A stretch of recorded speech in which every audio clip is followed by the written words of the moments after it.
Nou wil ek spesifiek by Matteus 16, hier by vers 17 stilstaan. Toe antwoord Jesus en sê vir hom, salig is jy, Simon Bar-Jona, want vlees en bloed het dit nie aan jou geopenbaar nie, maar my Vader wat in die hemele is. Liewe broer en suster in ons Here Jesus Christus, wie is Jesus Christus vir jou? Ons lewe in 'n uitdagende omgewing. Ons lewe in 'n tyd waar provinsiename verander word, dorpsname verander word, straatname verander word. En eintlik is niks nuut nie. Naamsveranderinge van dorpe en stede kom al 'n baie lang pad. Caesarea Philippi, waarvan ons hier gelees het, is so wat 25 kilometer noordoos van die see van Galilea. Dit was in die gebied wat deur Filippus geregeer is. En toe Filippus aan bewind kom, het hy die stad herbou en hom 'n nuwe naam gegee. Hy het dit na die keiser en homself vernoem. Daarom, keiser in daardie tyd in die antieke taal was Caesar en Filippus, en toe gee hy die dorp se naam Caesarea Philippi. En eintlik, as 'n mens mooi gaan kyk, dan was hierdie gebied oortrek met heidense tempels en afgode, en die keiser self was 'n god en was so vereer. 'n Mens kan eintlik sê dat hierdie stad Caesarea Philippi was 'n uitstalvenster van die allerbelangrikste wêreldgodsdienste wat in daardie tyd geheers het. En dan moet jy nou mooi onthou, dit was juis hier in Caesarea Philippi, in so 'n omgewing, dat die Here hierdie belangrike vraag kom vra en sê, wie sê julle is ek? Kom ons trek dit bietjie nader aan onsself. Kyk hoe gaan dinge in ons eie land. Hoe is al die ander dinge verskonings dat ons nie by die huis van God uitkom nie? My kinders kuier hier. My pa voel nie lekker nie. Ek hoef nie die verskonings vir u te gee nie. Waar kerkgang eintlik die verskoning aan almal moet wees, omdat jy nie daar kan wees nie. Ons lewe self in 'n tyd waar hierdie vraag noodsaaklik is aan elkeen van ons. Wie is Jesus Christus vir jou? Is hy die een wat maar na al die verskonings dan eers in lyn kom, of is hy die kern? Is hy die middelpunt van jou lewe? Is jou oë gefestig op Jesus Christus in alles wat jy doen? Wat is jou antwoord daarop? Wie is Jesus Christus vir jou? Nie net hier in die veilige omgewing waar ons hier in die kerk saam is nie, maar ook daar waar jy tussen jou werksmense is, daar waar jy tussen die afgodsaanbidders is. Wie is Jesus Christus vir jou? Die eerste vraag wat ons hier raak gelees het, is, wie sê die mense is die seun van God? Ag, die seun van die mens. En dan sal jy onthou, seun van die mens is 'n term hoe dat Jesus Christus homself na verwys het. En niemand anders het daardie term gebruik nie. Dit verwys waarskynlik na die geheimsinnige man wat ons daar in Daniël hoofstuk 7 in vers 13 in sy nagtelike visioene van lees. Daniël 7 het 'n baie belangrike rol gespeel in die latere Messias verwagting. Maar die disippels het dadelik geweet, hy praat van homself. Het jy dalk al 'n bietjie daar waar jy rond beweeg tussen mense uitgevind en gevra, wat sê die mense met wie jy nou alledaags skouers kier? Wat sê hulle, wie is Jesus Christus? Paar jaar gelede het ek dit pertinent gedoen en so 'n bietjie gevra, en die resultate is nogal interessant, soms selfs verrassend en skokkend gewees. Ek lees 'n verhaal van 'n dogtertjie wat nadat iemand aan die deur geklop het, die deur oopmaak, en toe sy die deur oopmaak, toe staan die dominee voor die deur en sy skree vir haar mamma, Jesus is by die deur. Wie is Jesus Christus vir jou? Sommige was destyds oortuig dat Jesus selfs Johannes die Doper was, wat uit die dood uit opgestaan het, nadat Herodes hom onthoof het. Maar hoor net hier in vers 1 en 2, en die Fariseërs en Sadduseërs het nader gekom om hom te versoek, en het hom gevra om hulle te teken uit die hemel te laat sien. Maar hy antwoord en sê vir hulle, in die aand sê julle mooi weer, want die lig is rooi. Sien u hoe mense dink oor Jesus Christus? Ander het weer gesê, nee, hy is seker die profeet Elia. Hy is maar 'n voorloper, en hy is maar die Jode het geglo dat Elia daardie voorloper was. In Maleagi 4, vers 5 en 6 lees ons, en ek gaan dit vir u aanhaal, ek gaan vir julle die profeet Elia stuur voordat die dag van die Here kom, die groot, die verskriklike dag. Elia sal vaders en kinders met mekaar versoen, sodat ek nie hoef te kom en die land heeltemal vernietig nie. Daar was ook sterk ooreenkomste tussen Jeremia en Jesus Christus, wat ander weer laat dink het, dat Jesus die profeet Jeremia was, wat weer opgestaan het. So is daar tot vandag toe uiteenlopende standpunte en sienings oor wie Jesus Christus is. Maar dan lees ons, raak Jesus Christus baie persoonlik wanneer hy met die vraag kom, maar wie sê julle, wie is ek? En daarom die vraag vanoggend, geliefdes, aan elkeen van u, wie sê jy is Jesus Christus?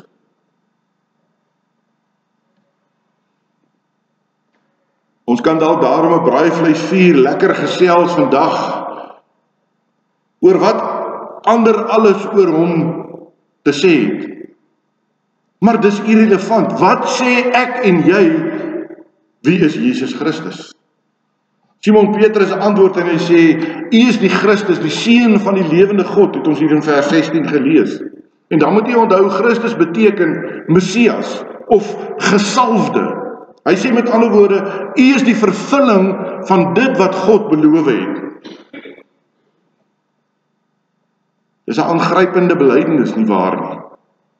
Die vraag is, kan ek en jy dit vanoggend beamoen? Kan ek en jy amen sê op dit wat Petrus gesê het? Want dit is wat 'n Christen glo, dit is waar ons belydenis verskil van die moslems of van die Jode of van watter denominasie ook al. Dit is wat u en ek bely het, dat ons glo toe ons lidmaat van hierdie kerk geword het. Maar weet u wat is die regte antwoord? Die regte antwoord vind ons in vers 17 en 18. Daar staan, toe antwoord Jesus sê vir hom, salig is jy, Simon Bar-Jona, want vlees en bloed het dit nie aan jou geopenbaar nie, maar my Vader wat in die hemele is. En ek sê ook vir jou, jy is Petrus, en op hierdie rots sal ek my gemeente bou, en die poorte van die doderyk sal dit nie oorweldig nie.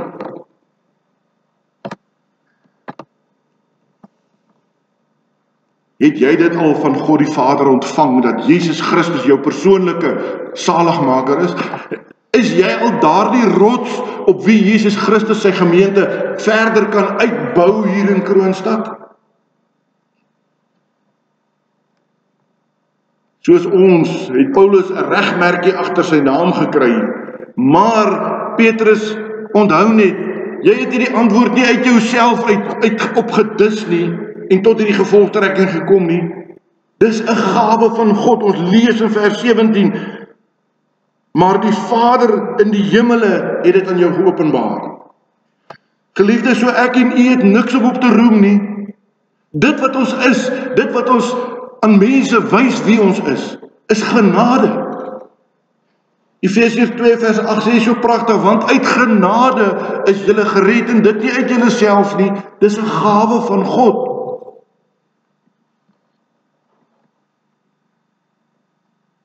Jou en my geloof dat Jesus Christus die seun van die lewende God is eweneens 'n gawe uit God se hand, en ons moet God onophoudelik dank daarvoor.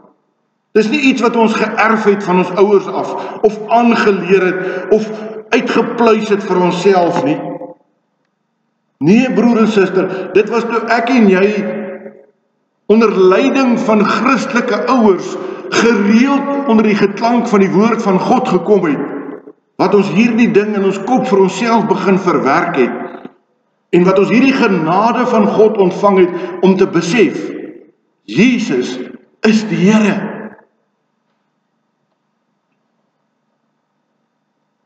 Om Jesus as die Christus te bely, soos wat ons vanoggend weer gedoen het, toe ons die 12 artikels van die Christelike geloof hardop saam bely het. Die geliefdes, dis nie 'n gewoonte nie, dis 'n genade dat ons die voorreg het om dit Sondae te kan doen. Want dis 'n ingrypende belydenis. Hy of sy wat Jesus Christus bely iets aangrypends, iets ingrypends. Want hy sê daarmee dat hy beheer oor sy lewe gelos het. Soos wat ons in vers 24 lees, dit beteken dat jy jouself verloon, jou kruis dra en Jesus Christus volg. Wens daar was tyd dat ek vanoggend hier by Jaco kon begin en daar agter by Pieter kon eindig.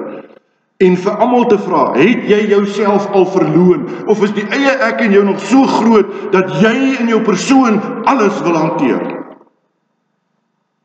Ek wil vanoggend vir jou sê, jy gaan val. Jy gaan jou vasloop op 'n tyd en 'n plek waar jy dit die minste verwag. Want krag en genade, wysheid en insig kom van God.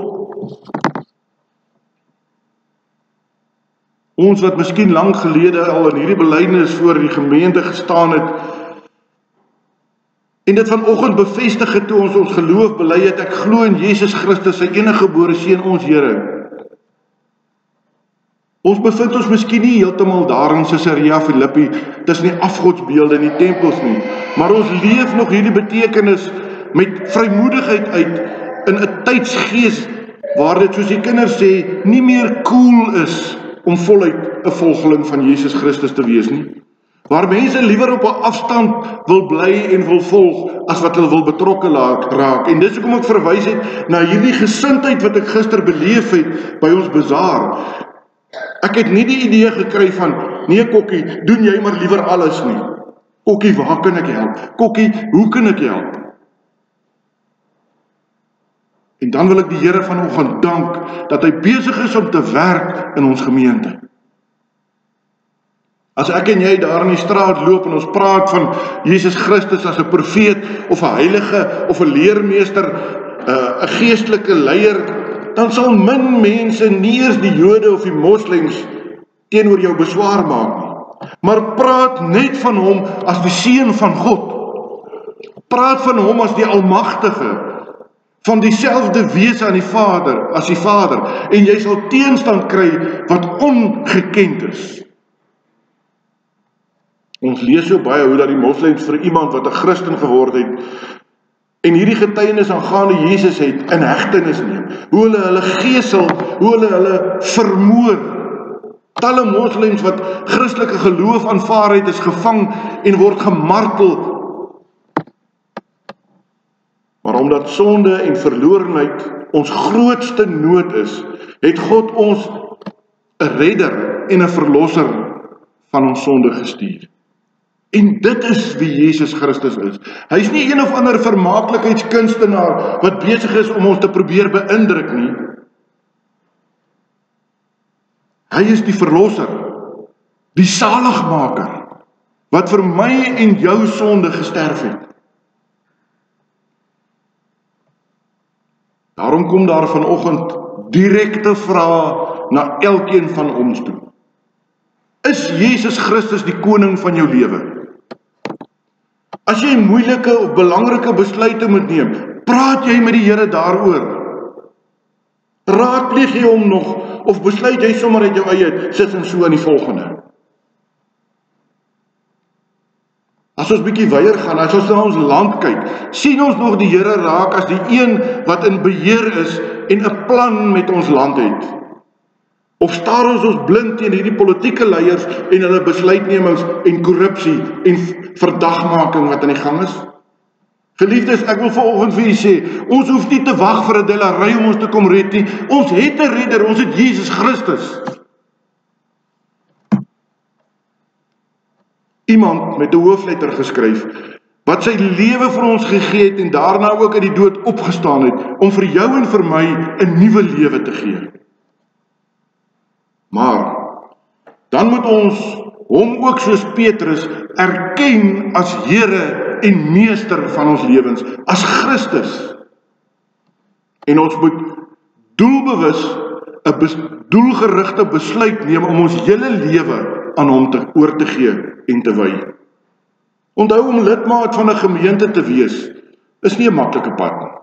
Die manier om daarop te volhard is dieselfde manier waarop ons daarop beland het, deur die genade van God. Dieselfde woord en gees wat ons tot die geloof gebring het, help ons om in die geloof te volhard. Daar is ook nog ander genademiddels. Dit is middels wat God gebruik om sy genade aan elkeen van ons deur te gee. Dink maar aan die Bybel, dink maar aan gebed, dink maar aan die sakramente van die nagmaal en die doop, dink maar aan die gemeenskap van die gelowiges. Die vraag is, gebruik ek en jy nog hierdie middele? Is die erediens nog vir ons belangrik? Dis byna iets soos geestelike vitamines wat 'n mens moet neem om geestelik sterk en gesond te groei, en dit gebeur alleen in gemeenteverband. Dit gebeur alleen waar ons onder die geklank van God se woord kan kom. Mense wat Jesus Christus werklik bely as hulle skepper, as hulle God, is mense wat deel is van 'n kerk. Vers 18 sê, jy is die rots waarop ek my kerk gaan bou, en die magte van die doderyk sal dit nie oorweldig nie. Dis soos dit in die 2020 vertaling vertaal is. Jy. En dan wil ek sê, Jaco, jy, en ek wil eindig by Pieter, en ek wil sê, Pieter, jy, en almal tussen is die rots waarop ek my kerk gaan bou. Die Here laat ons nooit elkeen op ons eie met ons geloof en ons belydenis nie. Dis genade. Hy roep ons by mekaar as sy kinders en hy noem ons sy kerk, sy gemeente. Hy is die hoof daarvan. Hy beloof hierdie dinge dat die magte van die bose dit nie sal oorweldig nie.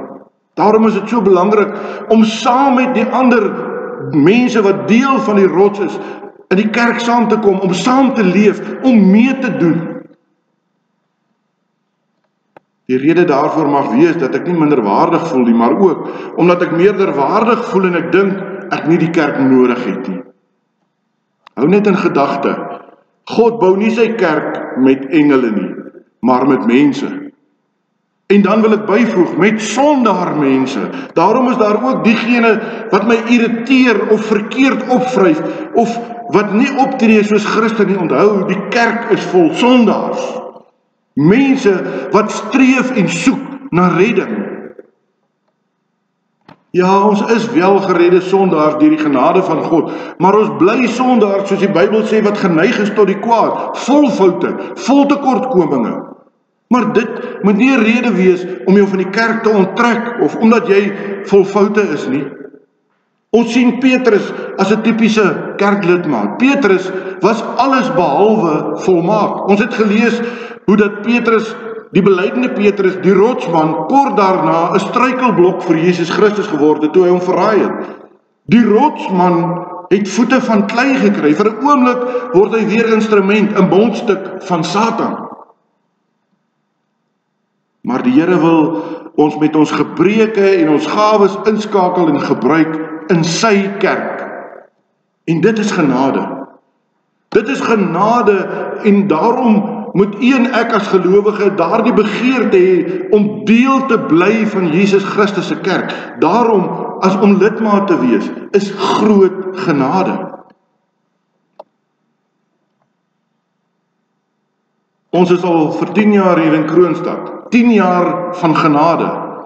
Al is ons dikwels 'n soekende, of dalk 'n falende, of dalk 'n aarzelende kerk, los die Here ons nooit nie.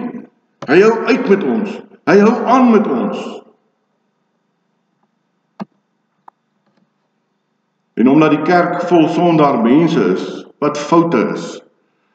Moet mense my nie uit die kerk van God uithou nie. Ons kry so baie, ek gaan nie kerk toe nie, want sis en so is daar, en hierdie en daardie het my verneek, en dit en dat, en ag, jy ken die stories, en daarom gaan ek nie kerk toe nie. Broers en susters, as dit jou gesindheid is, bly asseblief weg uit die kerk. Want die Here soek reeds sondaar mense, wat bereid is om aan hulle self te werk, wat bereid is om te luister wanneer die woord van God met elkeen van ons praat. Wat 'n vreugde en voorreg, dat ons hom, Jesus die Christus, die Seun van die lewende God, mag volg en kan dien. Soos iemand dit gesê het, die rede hoekom ek 'n Christen is eerstens oor die swak alternatiewe. Geen godsdiens, behalwe die Christendom, is op genade gebou nie. En tweedens, oor Jesus Christus. Jesus is hoe dat ek my God wil hê. Jesus is hoe dat ek my lewe wil inrig om 'n rots te wees in gebruik in Jesus Christus se naam. Amen. Kom ons bid saam. Here onse God, as ons vanoggend stil word, dan besef ons opnuut hoe groot is u genade oor elkeen van ons. Here, ons kan so maklik van mekaar verskil oor standpunte en sieninge, maar ons meet dit nooit aan die woord van God nie. Soos daardie arm bandjies van die kinders dra sou sê, wat sou Jesus doen as hy in my situasie was? En ja, ons as groot mense kan dit ook maar gebruik, want Here, ons is so maklik om te dink, nee, ons is nou 50 en 60 en 70 jaar in die land en ek het lewensondervinding en ervaring, en dan moet ons maar weer uitvind op 'n latere stadium, dat ons soos 'n Petrus voete van klei gekry het. Here, daarom wil ons bid vanoggend dat u ons sal die wysheid en die insig gee, maar dat u ons denke sal kom verander, om dit wat ons gebruik as uitsprake te soek in u woord. Is dit wat ek sê en doen, tot opbou en tot uitbou van die koninkryk van Jesus Christus hier op aarde? Is dit tot opbou en tot uitbou van die persoon aan wie ek dit rig? Of is dit tot afbreek en tot kwaad, soos wat die Satan in my hart geplaas het? Here, daarom bid ons vir vergifnis vanoggend en pleit ons in diepe afhanklikheid, dat u in die groot genade u hand van beskerming en seën weer oor ons sal uitgestrek hou. Dankie vir ons bazaar, wat met so 'n goeie gees en gesindheid plaasgevind het. Dankie vir die geld wat geïn is, Here. Dis maar 'n poging om u koninkryk in stand te hou. Dankie ook vir hulle wat hulle terrein aan ons beskikbaar gestel het, en dat ons dit daar kon gaan vier. Dankie vir u liefde, vir u genade wat in oorvloed oor elkeen van ons uitgestort word. Here, ons dink aan hulle wat in moeilike tye verkeer. Ons dink hier in ons eie gemeente, en ons dankie dat Elise vanoggend saam met ons weer hier kan wees na 'n knieoperasie. Ons kan u net loof en prys vir sulke spoedige herstel. Maar dan dink ons ook aan die van Skalkwyk familie met hulle eie soortige probleme, Here, dat u ook in u groot almag en wysheid ook daar uitkoms sal bring, soos wat u dit wil hê. Ons dink aan elkeen wat ons nie eers van weet nie, wat dalk siek is vanoggend of bedroef is. Ons dink aan Janelle wat 'n moeder hierdie week moet begrawe. Here, wees hulle naby. Geef vir hulle krag en insig om ook te treur soos mense wat hoop het op die ewige lewe. Here, maar dan dink ons aan hulle wat oud is in ons gemeente. Hulle wat nie meer elke dag die krag het om kans te sien vir die dag nie. Dan bid ons dat u ook vir hulle die bemoediging sal gee, dat u nog 'n plan het met elkeen van ons. Ons dink aan ons groot mense, ons dink aan ons kinders, Here. Dankie vir hulle wat so met hulle kinderstemmetjies hardloop en lag, en wat ons opnuut wys dat u die gewer is van lewe. Dankie vir hulle wat ook die vooruitsigte het om nog 'n pink voet in die lewe te kan bring, Here, want ons besef ook dit is genade uit u Vaderhand. Daarom bid ons dat u seën oor elkeen van ons gemeentelede sal wees, dat ons weer sal werk tot opbou en tot uitbou van u koninkryk op aarde. Dit pleit ons in diepe afhanklikheid, in die naam van Jesus Christus ons Here. Amen.